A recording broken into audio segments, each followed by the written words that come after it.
Bikin nangis. Sahabat yang kuanggap saudara ternyata tega tidur dengan suamiku. Saat semua terbongkar, aku pun menangis. Ternyata. Yang sudah subscribe, semoga rezekinya lancar ya. Mas Robi belum berangkat kan? Amel langsung memicingkan kedua matanya, menatap kedatangan Putri yang sudah berdiri di depan pintu rumahnya. Mereka memang tinggal satu komplek. Jarak rumah Amel dengan Putri hanya sekitar 100 meter saja.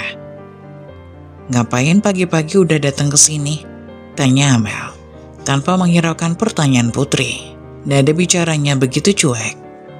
"Ini sudah jam 6:30 Mel, bukan pagi," ucap Putri. Amel memutarkan bola matanya.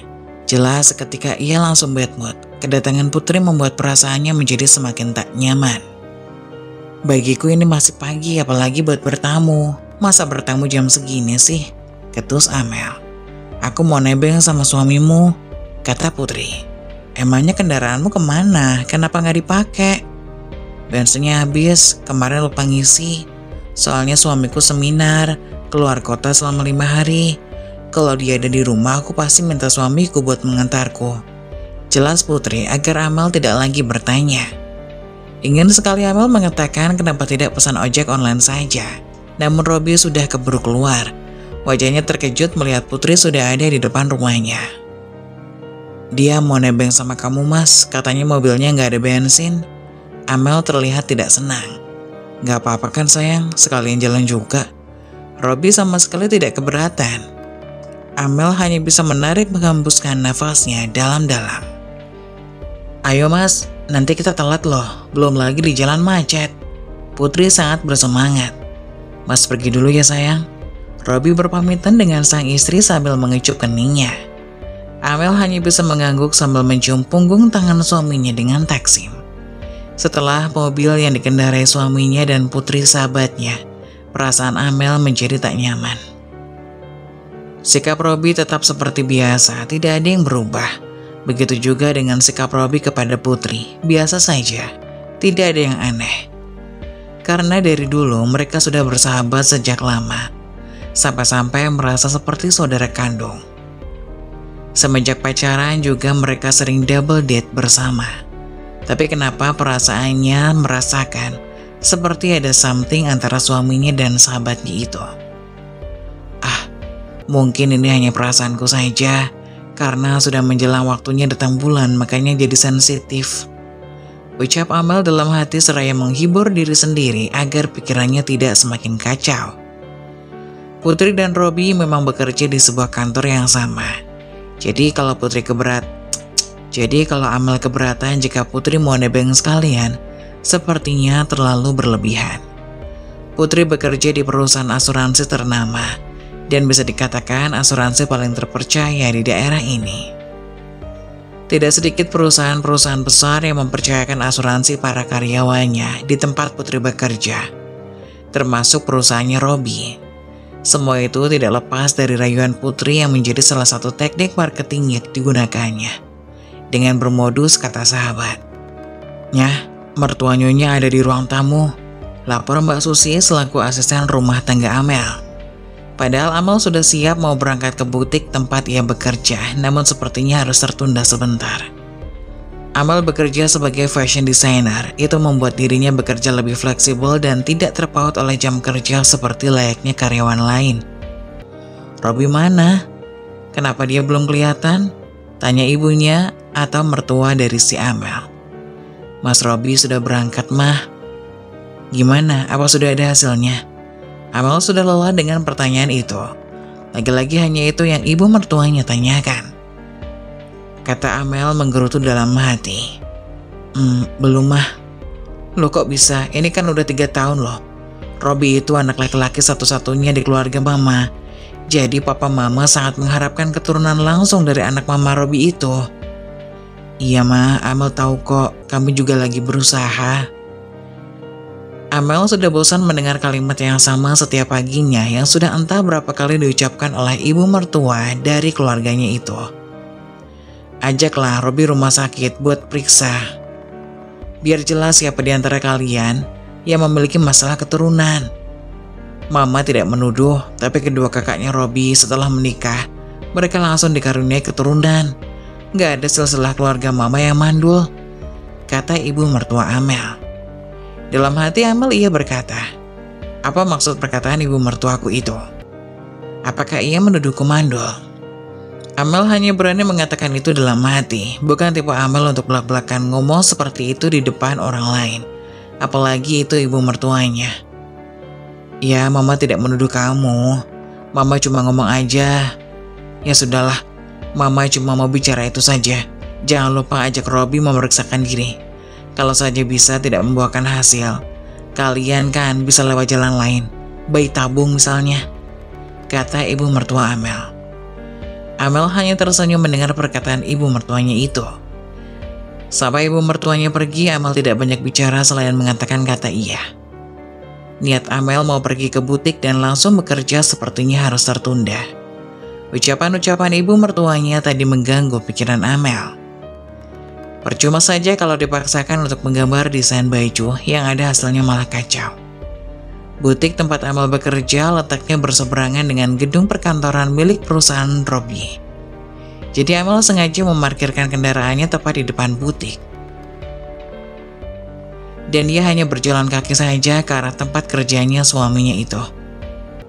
Apakah Pak Robinya ada? Tanya Amel kepada sekretaris suaminya itu. Oh, ternyata Bu Amel. Selamat pagi Bu. Maaf Bu, Pak Robinya belum datang. Amel pun bingung. Bukannya Mas Robi sudah berangkat dari 2 jam yang lalu. Kalau sekarang belum tiba di kantor, lalu kemana suaminya itu? Tanya Amel dalam hati. Yang benar, kamu yakin Pak Robi belum datang? Tanya Amel. Sekali lagi kepada sekretaris suaminya itu. Benar Bu, saya yakin. Saya baru saja masuk ke ruangannya dan meletakkan berkas di meja kerja Pak Robi. Jadi kalau beliau sudah datang, pasti saya melihatnya di ruangan. Wajah sekretaris itu menjadi serba salah. Amel pun jadi tidak enak hati. Kalimat tadi seakan menuduh bahwa sekretaris suaminya itu menyembunyikan sesuatu. Ya sudah, mungkin ada kepentingan lain. Mungkin ada kepentingan lain, jadi dia belum sampai ke kantor, kata Amel mencoba untuk mencairkan suasana yang sedikit agak tegang itu. Yang dirasa Amel jadi tidak enak. Ya sudah kalau begitu saya permisi dulu ya, kata Amel kepada sekretaris suaminya itu. Maaf Bu, apa ada sesuatu yang harus saya sampaikan apabila Pak Robi sampai ke kantor? Tanya sekretarisnya itu. Oh tidak perlu kok Mbak, saya hanya mampir sebentar. Baiklah kalau begitu Bu. Dengan perasaan campur aduk, Amel meninggalkan kantor suaminya. Amel ingin sekali rasanya ia mengecek ke kantor Putri tempat ia bekerja. Namun Amel ragu dengan pemikirannya itu. Jika memang Putri sama seperti Mas Robi belum sampai di kantor juga, lalu apa yang mereka lakukan? Sebenarnya ada apa antara Putri dan Mas Robi? Kenapa mereka berdua mencurigakan? Hati Amel terus memikirkan tentang itu. Di dalam kepalanya, ia memikirkan kemungkinan-kemungkinan buruk yang sedang terjadi pada dirinya. Menuduh suaminya dan Putri terlibat sesuatu yang tidak baik. Dan dipikir-pikir itu tidak mungkin. Karena setahu Amel, Putri mempunyai seorang suami yang bernama Fikri. Dia bukan pria biasa saja, yang Putri dengan mudah berpaling dari suaminya itu. Fikri bahkan lebih tampan jika dibandingkan dengan suaminya Robi. Suami Putri itu adalah seorang dokter. Karirnya yang mentereng itu membuat kemungkinan tipis sekali untuk Putri berpaling. Rumah tangga Putri dan Fikri sama seperti rumah tangga Amel dan Robi. Mereka sama-sama belum mempunyai keturunan. Kalau Putri belum memiliki anak, itu karena Putri sendiri belum menginginkan untuk mempunyai keturunan. Berbeda dengan Amel. Amel sudah ingin sekali memiliki keturunan untuk menjadi seorang ibu. Namun hingga pernikahan mereka berusia 3 tahun, Amel dan Robi belum pernah sekalipun tanda-tanda akan mendapati seorang bayi. Akhirnya Amel memilih kembali ke butiknya. Ia berpikir positif saja, mungkin suaminya sedang ada keperluan sebentar di luar. Makanya dia belum sampai ke kantor. Baru saja Amel keluar dari lift, tanpa sengaja ia berpapasan dengan suaminya Robi yang hendak masuk lift. Namun anehnya ia tidak sendirian, kali ini ia bersama Putri. Keadaan itu membuat hati Amel semakin curiga dengan mereka. Terlihat mereka sedang tertawa-tawa bahagia, Bahkan Putri masih sempat memukul lengan suaminya itu dengan manja sebelum lift tertutup. Sebenarnya ada apa dengan mereka berdua? Tanya Amel dalam hati ketika melihat pemandangan itu terjadi di depan matanya. Niat Amel ingin kembali ke butik jadi urung. Bayangan sang suami tertawa bersama wanita itu terus mengusik pikirannya. Lagi pula, ngapain Putri ikut bersama suaminya? Bukankah letak kantor Putri di tempat lain dan lantainya yang berbeda? Terlalu jauh Putri menaiki lift yang berada di lift yang sama bersama suaminya itu. Amel lalu membuat panggilan pada Mas Robi. Ia ingin mengetes apa jawabannya. Panggilan dari Amel belum diangkat hingga saat Amel ingin memutuskan panggilan itu, baru suaminya mengangkat teleponnya. "Ya Mel, ada apa? Kamu lagi di mana, Mas?" Tanya Amel pura-pura tidak tahu. "Ya kayak biasa lo di kantor, emangnya di mana lagi?"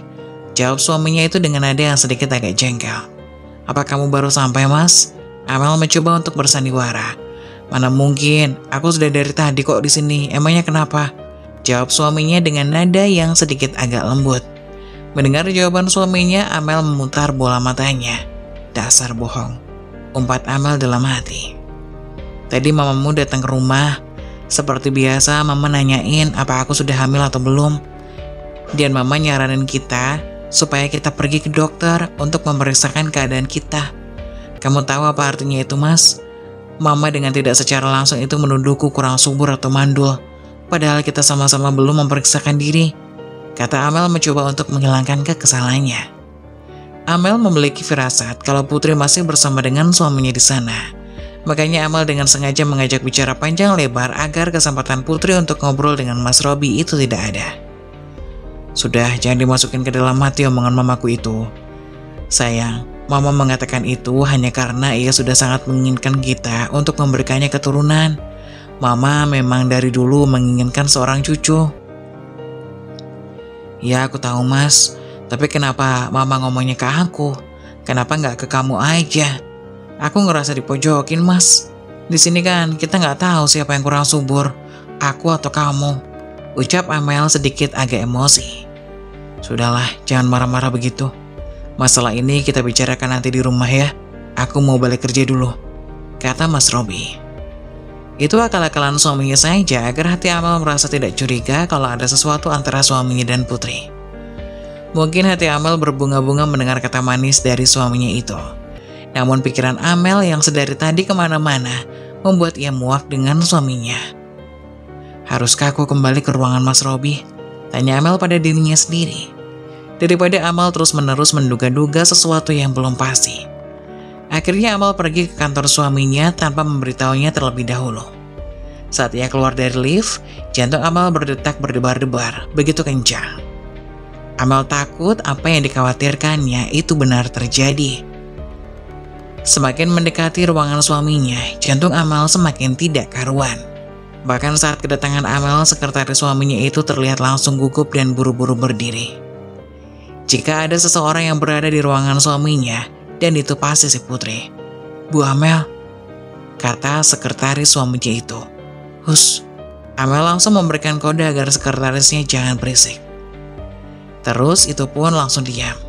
Ia terlihat tidak berdaya di hadapan Amel. Amel melangkah dengan cara perlahan mendekati ruangan kantor Mas Robi agar suara sepatunya tidak terdengar. Semakin mendekati pintu ruangan, semakin kencang detak jantungnya. Sampai tubuh Amel pun sedikit agak lemas. Kebetulan sekali pintu ruangan suaminya itu tidak tertutup rapat, menyisakan sedikit celah untuk Amel mengintip apa yang terjadi di dalam sana. Tak disangka jantung Amel terasa berhenti berdetak. Saat ia melihat ke dalam ruangan itu, rasanya teriris-iris, perih di hati pun terasa. Bagaikan ribuan pisau yang sangat tajam menusuk ke dalam jantung secara bersamaan.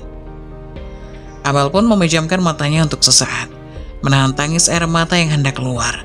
Dengan gemetar hanya meraih ponsel dalam tasnya, lalu mengarahkan ke arah suaminya itu dan Putri yang sedang melakukan pelukan mesra. Pemandangan itu sangat menyakitkan bagi Amel. Amel bisa membayangkan apa yang akan terjadi selanjutnya saat mereka saling bermesraan seperti itu. Tak kuat melihat pemandangan itu, Amel pun menutup kedua mata sambil terus mengarahkan moncong kamera handphonenya ke arah mereka. Meskipun ia berusaha sekuat mungkin, Air matanya terus saja mengalir deras di pipinya. Wanita mana yang mampu melihat pemandangan ini? Suaminya sedang melakukan hubungan yang tidak semestinya dengan wanita lain. Ditambah lagi, wanita itu adalah tidak lain sahabatnya sendiri yang sudah lama ia kenal dan bagaikan saudara. Setelah merasa cukup memiliki bukti, Amel pun mematikan handphonenya, menyimpannya di dalam tas, lalu ia berbalik menatap ke arah sekretaris suaminya itu. Sejak kapan mereka punya hubungan ini? Apakah wanita itu sering datang ke ruangan suamiku? Tanya Amel. Sekretaris suaminya itu pun hanya menggelengkan kepalanya dengan raut wajah penuh sesal. Ia merasa bersalah dengan Amel. Mereka sama-sama wanita, jadi sekretaris suaminya itu tahu perasaan Amel saat ini. Kamu paham kan apa yang aku rasakan? Kita sama-sama perempuan, jangan kamu menutupi kebusukan orang lain. Apa kamu tidak punya empati dengan diriku ini? Tanya Amel dengan kata-kata yang sedikit berbau rasa marah dan kecewa. Maafkan saya, Bu, sungguh saya tidak tahu apa-apa. Saya tidak tahu hubungan antara Bu Putri dengan Pak Robi. Yang saya tahu memang Bu Putri sedikit terlihat akrab dengan Pak Robi akhir-akhir ini, kata sekretaris itu kepada Amel. Tanpa dijelaskan pun, sekretaris itu sudah tahu apa yang sedang terjadi di dalam sana. Apa yang dikatakan oleh sekretaris itu barusan sudah tidak lagi penting bagi Amel. Bagi Amel, semuanya sudah jelas. Suaminya dengan sengaja mengkhianatinya. Dengan berat hati, Amel pergi meninggalkan kantor suaminya itu dengan mencoba untuk menahan air mata di matanya. Baginya, dia tidak akan pernah menangisi seorang pengkhianat. Namun ia juga seorang wanita. Sakit masih akan dirasakan apabila seseorang yang dia cintai melakukan pengkhianatan. Apakah ini semua terjadi karena Tuhan tahu bahwasanya suamiku itu adalah seorang laki-laki yang kurang baik, hingga akhirnya kami belum juga dikaruniai seorang anak? Tanya Amel dalam hati. Amel kembali lagi ke butiknya tempat ia bekerja. Ia masuk dalam ruangannya, namun ia sadar ia tidak bisa menggambar karena pikirannya sekarang penuh dan hatinya dalam keadaan tidak baik-baik saja. Apa yang harus aku lakukan? Bertanya dalam dirinya sendiri. Apakah suami Putri tahu? Apakah suami Putri tahu bahwasanya istrinya mengkhianati dirinya? Amel pun langsung mengambil ponsel yang ia simpan dalam tas. Amel menimbang-nimbang apakah perlu ia mengirimkan pesan kepada suami Putri itu. Halo Mas Fikri, ini saya Amel, istrinya Robi. Saya dengar Mas Fikri sedang ada di luar kota. Jika boleh tahu kapan Mas Fikri akan pulang? Pesan singkat dari Amel untuk Fikri, suami Putri. Pesannya sudah centang 2, namun belum saja kunjung dibaca. Mungkin saja Fikri masih sibuk. Setelah sudah centang biru, pertanda pesan itu sudah dibaca. Terlihat Fikri sedang mengetik dan membalas pesan dari Amel. Sebenarnya saya tidak ada di luar kota, namun bisa dibilang jaraknya cukup jauh dari rumah.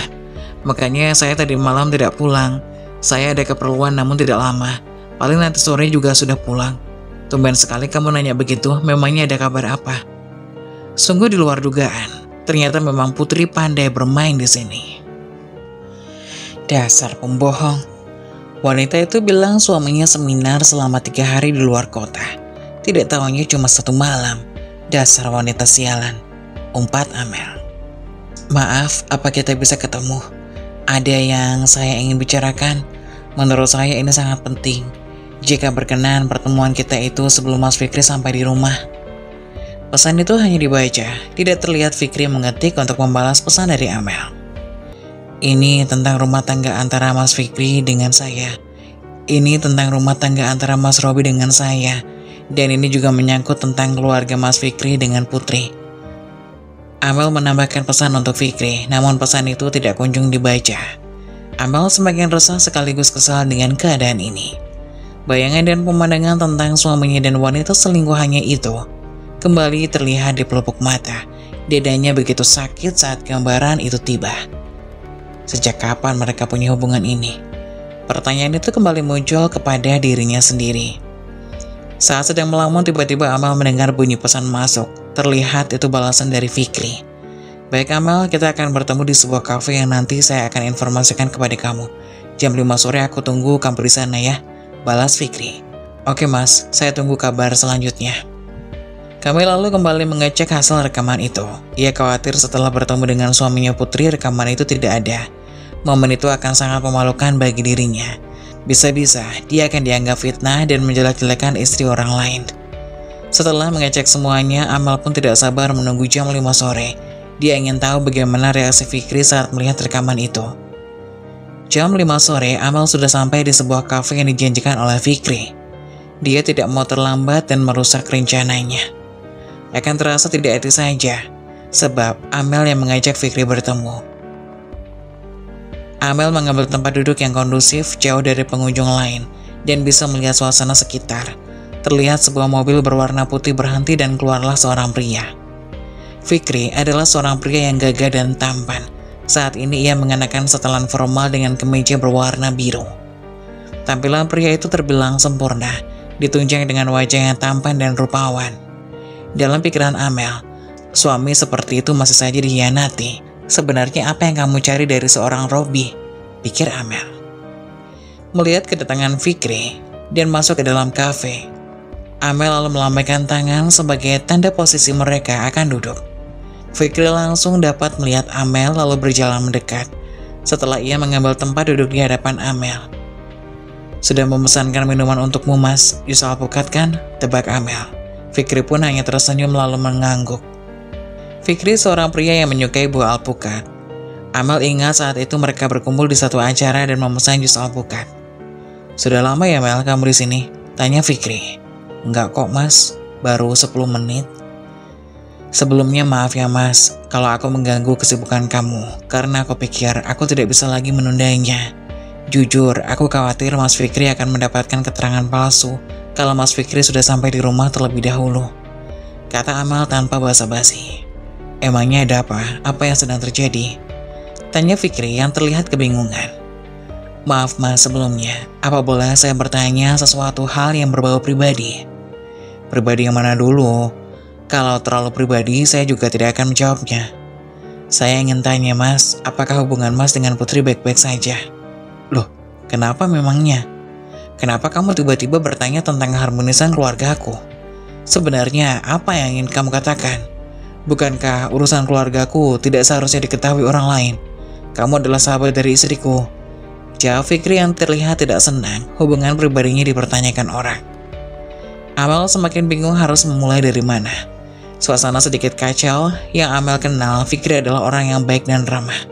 Namun sekarang di hadapannya Fikri bukanlah Fikri yang Amel kenal. Apakah ada sesuatu hal yang Fikri sembunyikan? Katanya kamu ingin membicarakan tentang saya, tentang kamu, Putri dan Robi. Pertanyaan ini membuat nyali Amel sedikit menciut. Begini Mas. Apakah Mas tidak merasakan sesuatu hal yang janggal tentang istri Mas? Pertanyaan ini membuat Fikri sedikit agak tegang. Dia hingga terlihat berlipat mendengar pertanyaan dari Amel. Udah jangan basa-basi lagi. Sebenarnya kamu mau ngomong apa? Jangan kebanyakan muter-muter. Kalau memang kamu ingin berbicara hal yang tidak penting seperti ini, ngapain kamu ajak saya buat ketemu? Buang-buang waktu saja. Kata Fikri sambil berdiri yang berniat meninggalkan Amel. Seketika Amel pun mencegah. Sebentar, tunggu dulu Mas, saya belum selesai bicara. Bujuk Amel kepada Fikri. Sudahlah, langsung to the point saja. Apa yang ingin kamu bicarakan? Saya capek dan lelah ingin istirahat. Tegangan pun begitu terasa. Fikri yang ramah terlihat begitu emosional. Jadi gini Mas, pagi tadi aku melihat Putri datang ke rumah. Dia berniat pergi berangkat kerja bersama suami saya. Putri beralasan bahwasanya mobilnya kehabisan bahan bakar. Bagi saya itu alasannya sedikit tidak masuk akal. Putri adalah orang yang tidak teledor. Mendengar perkataan Amel, Fikri pun langsung berubah ekspresi wajahnya. Hanya karena istri saya numpang buat berangkat kerja, kamu membesar-besarkan masalah ini. Dan kamu membuang waktuku hanya untuk mendengarkan laporanmu. Astaga Amel, kamu sungguh perhitungan. Bukankah Putri sudah kamu anggap saudara sendiri? Bukan Mas, bukan. Ini bukan masalah nebengnya. Aku curiga jika di antara suamiku dan istrimu memiliki. Kamu punya prasangka buruk kepada istriku dan suamimu. Tak kusangka Amel, kamu menyia-nyiakan waktumu dengan berpikiran negatif seperti itu. Cuma numpang saja kamu besar-besarkan. Kata Fikri sambil menggeleng-gelengkan kepala. Amel semakin yakin sepertinya Fikri tahu sesuatu tentang perselingkuhan suaminya dan Putri dari Fikri. Atau jangan-jangan Fikri sengaja diam karena Fikri sudah tidak peduli lagi dengan Putri. Sudah, cuma itu saja yang ingin kamu katakan, tanya Fikri. Aku tidak menfitnah mas, aku memiliki bukti, makanya aku berani menelponmu dan mengajak bertemu. Lalu mana buktinya? Aku tidak ingin kamu asal tuduh jika tidak ada bukti. Karena dengan tidak secara langsung kamu mencemarkan nama baik suamimu sendiri dan istriku. Ditambah lagi, kamu sudah mengganggu ketenangan keluarga orang lain. Kata-kata Fikri semakin membuat Amal semakin tidak menyukai Fikri. Jelas-jelas istrinya itu berselingkuh, namun masih saja dibela. Apakah di mata suaminya itu Putri adalah seorang istri yang setia? Aku tidak asal tuduh mas, aku punya bukti, kamu bisa lihat sendiri. Amal langsung menyodorkan handphonenya untuk memperlihatkan hasil rekaman video. Adegan Putri dan Robi berselingkuh dan bermesraan di dalam kantor. Wajah Fikri langsung terlihat merah padam karena emosi dan marah. Wajahnya, tangannya mengepal. Andai saja handphone itu terbuat dari material yang lunak, pasti sudah hancur di tangan Mas Fikri. Kurang ajar. Bisa-bisanya mereka melakukan ini. Sungguh aku tidak terima. Aku akan membuat perhitungan kepada mereka berdua, kata Fikri setelah melihat video itu. Bagaimana tidak, harga diri seorang laki-laki, Fikri merasa diinjak-injak. Tenang dulu mas, tenang. Tidak ada gunanya jika Mas Fikri sekarang marah-marah. Apakah Mas Fikri mau reputasi Mas Fikri hancur dan Mas Fikri akan diseret ke kantor polisi atas tuduhan penganiayaan? Jadi jangan gegabah dan melakukan sesuatu hal yang merugikan Mas Fikri nanti. Lagian, Mas, asal tahu saja, Putri lah yang lebih dulu datang ke rumah dan menggoda suamiku. Mendengar perkataan itu, Fikri langsung menatap tajam ke arah Amel. Sekarang Mas pikir, Putri bukan lagi anak SMA yang dengan mudahnya dirayu oleh Mas Robi. Dan seperti yang kau bilang, Putri lah yang datang ke rumahku untuk menebeng pergi ke kantor sama Mas Robi. Jadi sekarang, Mas Fikri simpulkan saja siapa yang merayu di sini. Kita sama-sama dikhianati, Mas, kata Amel.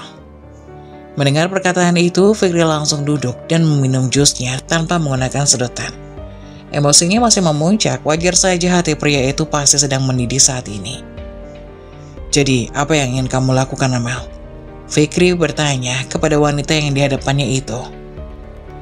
Menurutku, lebih baik kita sekarang pura-pura saja tidak mengetahui tentang perselingkuhan ini.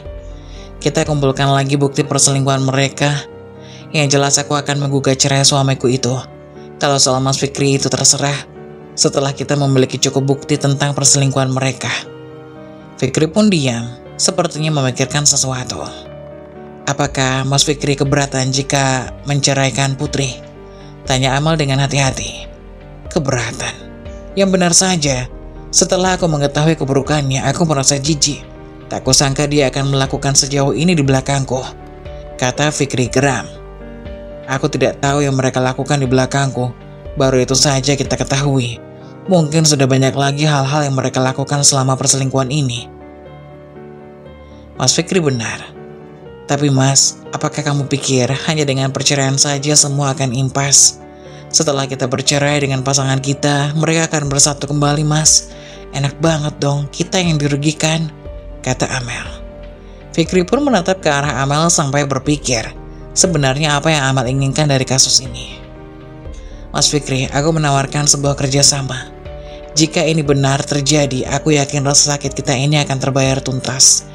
Dan mereka akan merasakan apa yang saat ini kita rasakan, ucap Amal sambil menatap Fikri yang terlihat kebingungan. Kerjasama apa? Bagaimana kalau setelah perceraian dan masa idahku selesai, Mas Fikri nikahi aku?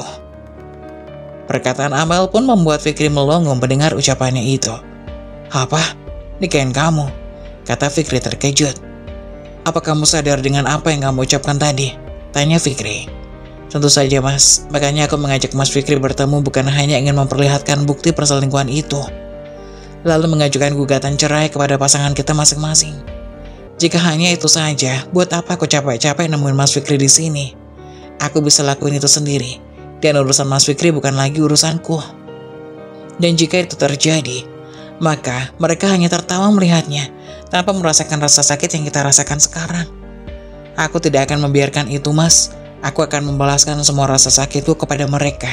Karena dengan saat kita menikah, mereka akan merasa menyesal telah melakukan perselingkuhan itu dan melihat kita bersatu, kata Amel. Tapi apa kamu yakin dengan rencanamu itu? Tanya Fikri. Tentu saja mas, kita menikah tidak secara sebenarnya. Secara hukum kita sah sebagai suami istri, agar Mas Robi dan Putri melihatnya bukan sebagai sandiwara. Padahal di balik semua itu, kita menikah untuk membalaskan dendam kepada mereka. Juga tidak ada kontak fisik setelah pernikahan kita itu. Sampai apabila nanti di antara kita menemukan pasangan yang cocok dan sesuai, kita akan akhiri sandiwara pernikahan kita itu. Jawab Amel. Maaf Mel, aku tidak setuju dengan apa yang kamu katakan. Itu namanya mempermainkan pernikahan. Pernikahan adalah ikatan suci, aku tidak bisa mempermainkannya, kata Fikri. Mendengar perkataan Fikri, Amel pun merasa kecewa dengan jawabannya. Namun Amel sadar dia tidak bisa memaksa. Itu hak Fikri. Aku belum bisa memberikan keputusan apapun padamu, Mel. Seperti halnya rencanamu tadi, biarkan aku pikir-pikir dulu. Jika nanti ada sesuatu, aku akan menghubungimu, kata Fikri sebelum berpisah di kafe itu kepada Amel. Mendengar kalau Fikri akan mempertimbangkan tawarannya, Amel pun sedikit ada cahaya terang untuk bisa membalaskan sakit hatinya kepada suaminya dan sahabatnya itu. Selepas pertemuan antara Amel dan Fikri, Amel langsung pulang ke rumah. Mereka berdua pulang beriringan dengan mengendarai mobil masing-masing. Dalam benak Amel ingin tahu apakah si Putri masih nebeng dengan mobil suaminya nanti sore. Atau jangan-jangan si Putri akan pulang sendiri menggunakan taksi online. Setelah Amel membersihkan diri dan berdandan tipis seperti biasanya, Amel pun duduk di sebuah kursi yang biasanya untuk tempat ia menunggu kepulangan suaminya. Waktu mau menunjukkan pukul jam 6 lewat, akhirnya mobil suami si Amel, Robi, memasuki pelataran rumah. Amel bisa melihat jika ada Putri duduk di kursi samping pengemudi. Wanita itu kembali numpang, dasar orang gak tahu malu, kata Amel geram melihatnya. Namun dia tetap bersikap santai di hadapan mereka berdua. Sembari tertawa kecil, Putri pun turun dari mobil suaminya itu. Terlihat Amel sedang duduk menatap ke arah mereka berdua dengan tajam. Putri pun tersenyum. Terlihat tipis bahwasanya senyuman itu adalah senyuman licik dari seorang wanita yang merebut suami orang. Maaf, aku numpang sama Mas Robi lagi, sekalian jalan. Kamu gak apa-apa kan? Tanya wanita yang gak tahu diri itu, seakan-akan tidak merasa bersalah. Putri seakan tahu bahwa Amel pasti merasa kesal dan Putri pun menikmati momen itu. Semakin Amel kesal padanya, semakin semangat pula Putri untuk melakukan hal yang membuat Amel marah dan sakit hati. Sepertinya Mas Fikri tidak menafkahi dirimu dengan layak ya, sehingga kamu harus susah payah buat menghemat pengeluaran pada rumah tangga. Karena Amel dengan sinis mendengar perkataan itu, Putri pun langsung berwajah merah padam. Kenapa? Aku benar kan? Apa Mas Fikri itu tipe suami yang perhitungan sama istrinya? Seperti yang ada di novel-novel atau dalam sinetron pada layar televisi. Padahal pendapatannya besar loh. Tapi kok sama istri sendiri pelitnya kebangetan? Atau jangan-jangan kamu tidak dinafkahi sama suamimu? Sungguh aku merasa kasihan denganmu Putri, cibir Amel kepada sahabatnya itu. Kedua tangan Putri terlihat mengepal karena menahan emosi. Sayang, kata Robi sambil menggelengkan kepalanya, seakan memberi isyarat kepada Amel agar tidak melangsungkan penghinaan terhadap Putri. Loh, kenapa mas? Emangnya ada yang salah dari perkataanku? Wanita itu menatap tajam suaminya. Robi pun menjadi serba salah. Ya, asal kalian tahu saja, jika itu terjadi padaku akan lebih baik memilih pemesan taksi online daripada harus menumpang sama suami orang. Jelas aku akan malu kalau harus merepotkan orang lain. Dengan begitu aku sudah menjaga harga diriku dan suamiku dengan baik, agar orang lain tidak berpikir suamiku pelit kepada istrinya. Benar kan mas? Kata Amel berucap lembut dengan suaminya, seraya memeluk pinggang Mas Robi dengan mesra. Itu sengaja Amel lakukan di depan Putri dengan niatan untuk memanas-manasi sahabatnya itu. Padahal sejujurnya dalam hati Amel sudah tidak sudi bersentuhan dengan suaminya, setelah tahu semua rahasia busuknya dengan Putri sahabatnya itu. Lihat tingkah laku istrinya itu, Robi hanya bisa senyum canggung. Ia tidak mengganggu ataupun menggeleng. Tanpa mengatakan sepatah kata pun, Putri bergegas pulang ke rumah, meninggalkan rumah Robi dan Amel dengan perasaan penuh amarah. Dasar wanita tidak punya otak. Mau-maunya ia pulang berjalan kaki hanya demi bisa bersama suami orang. Dasar wanita murahan. Umpat Amel dengan suara pelan. Kamu bicara apa sayang? Tanya Robi pada istrinya. Oh, enggak kok mas, aku hanya bersenandung, kata Amel bohong. Ya sudah, mandilah sana mas, ini udah malam, kata Amel pada suaminya. Iya, aku mau mandi dulu, kamu udah siapkan baju untuk aku pakai, kata Robi dengan mesra. Padahal Amel sudah muak dengan pria itu. Iya, nanti aku siapkan ya. Robi pun langsung bergegas naik ke atas. Setelah itu Robi pun bergegas untuk segera mandi. Kalau kamu jangan cuma mandi aja mas, sekalian kamu berendam dengan air kembang, biar bau wanita murahan itu hilang dari tubuhmu, kata Amel dalam hati, sambil melihat Robi suaminya masuk ke kamar. Di lain sisi, Putri berjalan menuju rumahnya, sembari mengeluarkan sumpah serapah untuk Amel. Ia masih kesal dengan kata-katanya. Menurutnya, mulut Amel itu tidak berbeda dengan mulut ular berbisa. Putri pun terkejut melihat mobil suaminya yang biasa dipakai sudah terparkir di dalam garasi yang pintunya dibiarkan terbuka. Dengan sedikit berlari, ia segera masuk ke dalam rumah. Mas Fikri, ternyata kamu udah pulang ya? Teriak Putri mencari keberadaan suaminya itu. Bukannya mengucapkan salam, wanita itu bahkan teriak seperti di dalam hutan. Sudah, jawab si Fikri yang suaranya muncul dari arah dapur. Ada apa dengan mobilmu? Apa ada masalah dengan mesinnya? Tanya Fikri yang terkesan biasa saja dengan keadaan itu. Tidak kok mas, aku sedang malas saja buat nyetir hari ini, jawab Putri dengan penuh alasan. Lalu kamu ke kantor naik apa? Pesan taksi? Kenapa kamu tidak menghubungi aku? Siapa tahu aku bisa jemput. Putri pun tertawa canggung saat mendengarkan suaminya itu. Bukan begitu mas, aku tidak tahu kalau kamu udah pulang. Aku pikir kamu pulangnya larut malam. Makanya aku gak mau nelpon dan minta jemput kamu. Dusta Putri kepada suaminya. Fikri pun pura-pura mengiyakan alasan istrinya. Lalu, jika kamu menggunakan taksi, kenapa kamu berkeringat? Memangnya AC-nya tidak nyala? Tanya Fikri kepada istrinya itu, yang sedari tadi terlihat ngos-ngosan dan berkeringat. Iya nih mas, tadinya aku mau protes sama Pak Sopir, tapi aku gak tega karena sopirnya udah tua. Ya udah aku diam aja, walaupun badanku berasa kepanasan di dalam mobil. Sekali lagi, Putri mengatakan kebohongan-kebohongan untuk menutupi semua kesalahannya, agar suaminya tidak curiga dengan perbuatannya hari ini. Karena suami Putri itu tidak mungkin bertanya kepada Amel dan Robi. Putri tahu pasti tipe suaminya itu. Ia adalah tipe orang yang tidak suka membesar-besarkan sebuah masalah yang tidak penting. Mas, apakah aku boleh minta air minumnya? Aku haus. Minum bekas Mas Fikri kan gelas itu ya? Pinta Putri manja kepada suaminya itu, yang dari tadi memegang botol minuman air mineral. Memangnya kenapa kalau ini bekas aku? Apakah kamu sudah tidak mau lagi minum bekas dari suamimu itu? Tanya Fikri yang mulai tersinggung dengan perkataan istrinya. Bukan gitu mas. Maksudku Mas Fikri kan nginep di luar tadi, kata Putri yang tidak meneruskan ucapannya. Ia justru berjalan ke belakang mengambil air mineral di dalam lemari pendingin. Fikri pun membuntutinya. Putri, kamu nuduh aku berbuat nakal saat nginep di luar. Apa itu maksudmu? Tanya Fikri. Ya nggak gitu juga maksudku mas, tapi kan, halah sudahlah. Bilang saja kamu nuduh aku kalau aku nggak setia bermain di luar sana saat aku pergi bekerja. Sungguh picik kamu Put. Baru saja 1 malam aku menginap di luar, kamu sudah tidak mau berbagi minum dengan suamimu itu karena jijik. Terlihat sedikit agak marah di sana. Keadaan ini membuat Putri serba salah. Dalam benak Putri, barusan ia mengecup bibir Robi. Rasanya aneh saja apabila ini bibirnya dibagikan kepada suaminya. Hingga akhirnya Putri pun bingung harus beralasan apa. Putri hanya diam saja karena ia takut salah bicara. Fikri pun tidak mau mendengar pembelaan dari istrinya itu. Ia langsung berbalik dan melangkah menjauhi istrinya. Putri terus memanggil nama Fikri yang perlahan meninggalkannya. Namun Fikri tetap acuh, pura-pura tidak mendengar. Fikri berjalan menuju teras rumah. Ia mengeluarkan handphonenya dari saku celana.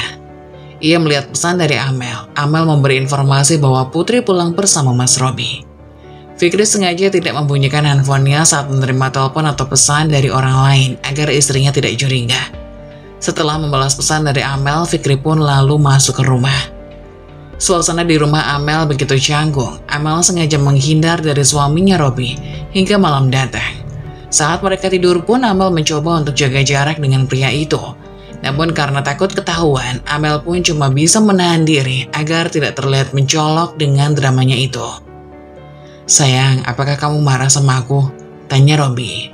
Namun mendengar perkataan itu, Amel hanya diam saja. Amel hanya menutupi dirinya dengan selimut. Suaminya hendak mengelus kepalanya. "Sayang, ngomong dong. Katakan apa salahku? Karena aku membiarkan Putri menumpang pada mobil ya. Saat hendak berangkat kerja tadi pagi. Dia kan sahabatmu, sudah kamu anggap saudara sendiri. Masa iya kamu jahat sama dia dengan cara tidak boleh nebeng pada mobil Mas?" kata Robby. "Mas jangankan sepupu, ipar saja sama dengan maut. Terus dengan mudahnya Mas Robby membiarkan Putri numpang mobil Mas, dan malamnya dia masih saja kalian pulang bersama," ucap Amel kesal. "Ya kan gak enak kalau ditolak, Mas sama dia kan satu kantor, kami satu gedung," alasan Robby.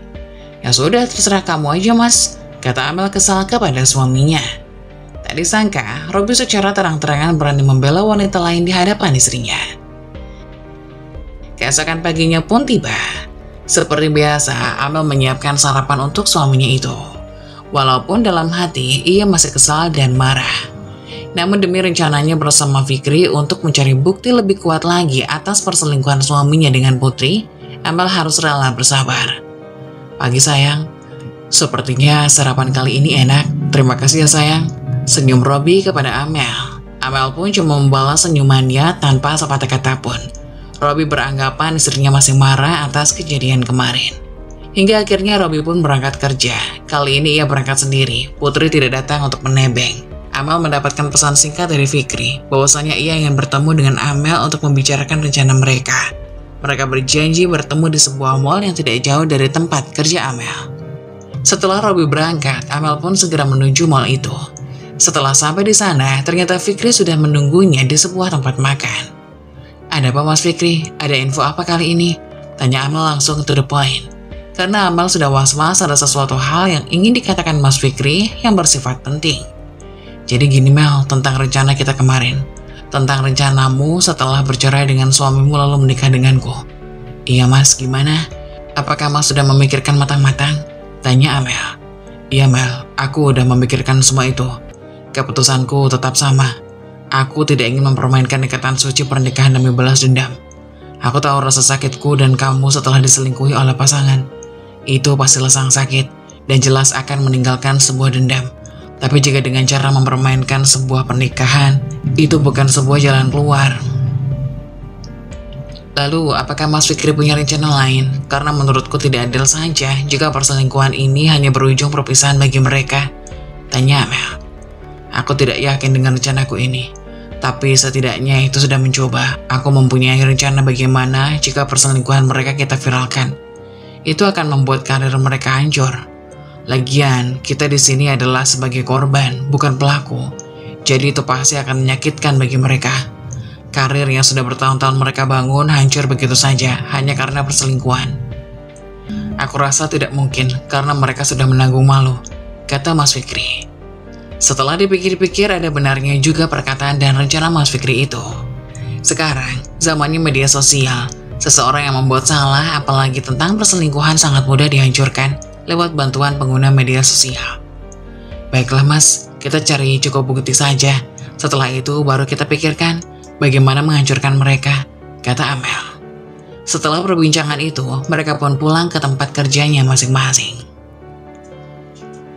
Setelah Amel memarkirkan mobilnya tepat di depan butik, Amel lihat mobil Mas Robby baru saja keluar dari arah kantor. Amel curiga jika suaminya itu sedang pergi bersama Putri, mengingat ini adalah jam kerja. Untuk memastikan semua itu, Amel pun menelpon suaminya. Tak butuh lama, Mas Robby pun langsung mengangkat telepon dari istrinya itu. "Halo Mas, kamu di mana? Apa kamu hari ini sibuk?" tanya Amel pura-pura tidak tahu bahwasannya mobil suaminya itu baru saja keluar dari kantor. "Enggak kok, aku nggak sibuk. Aku sedang ada di kantor kerja seperti biasa. Kenapa emangnya?" kata Robby bohong kepada istrinya itu. Padahal jelas-jelas Amel yakin itu mobil Mas Robby baru saja keluar. "Oh enggak kok Mas, aku cuma ingin mengajak kamu makan siang bersama kalau kamu ada waktu." "Kayaknya aku nggak bisa deh sayang, soalnya nanti siang aku ada meeting," kata Robby beralasan kepada istrinya.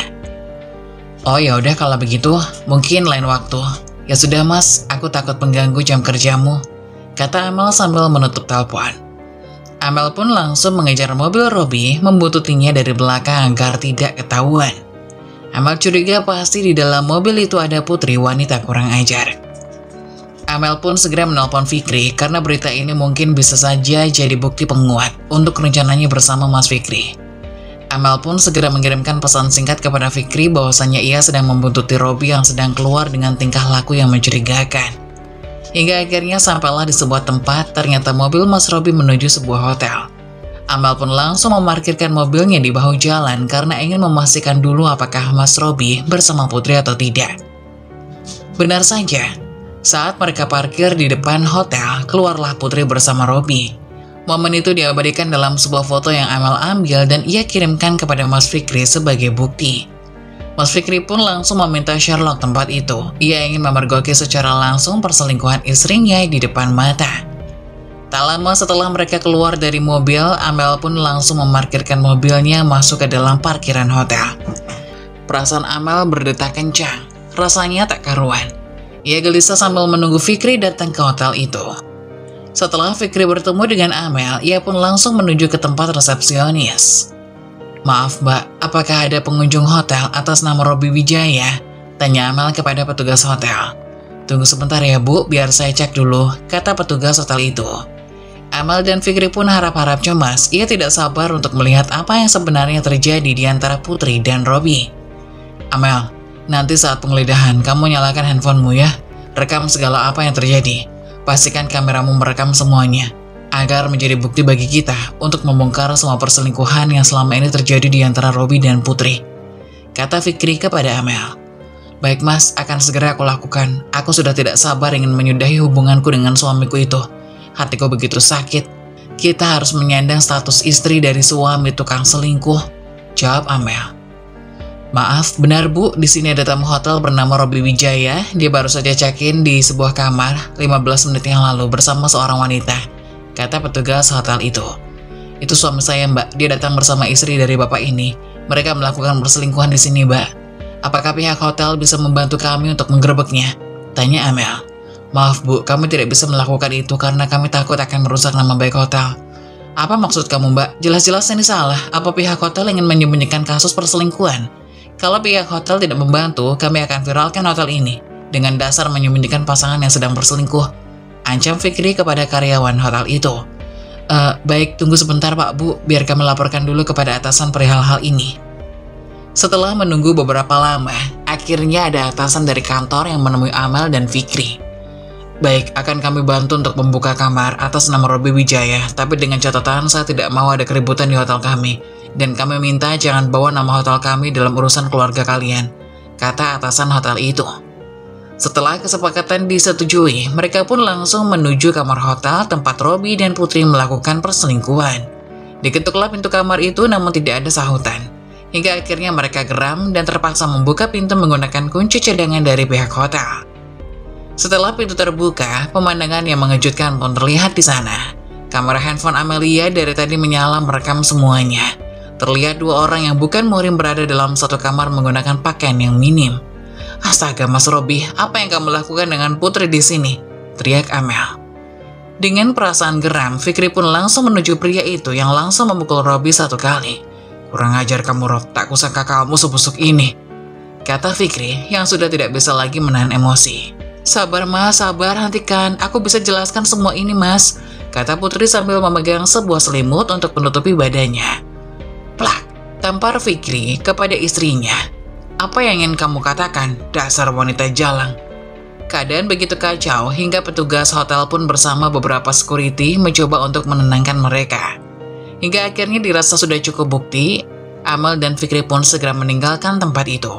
Derai tangis air mata pun tidak bisa ditahan lagi oleh Amel. Kini keluarganya hancur, persahabatannya pun hancur.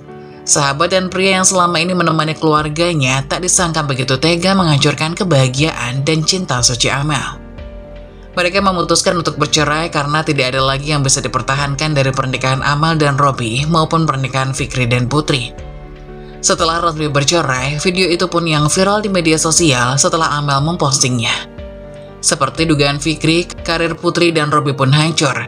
Perusahaan mereka pun kian lama kian bangkrut karena kasus perselingkuhan mereka.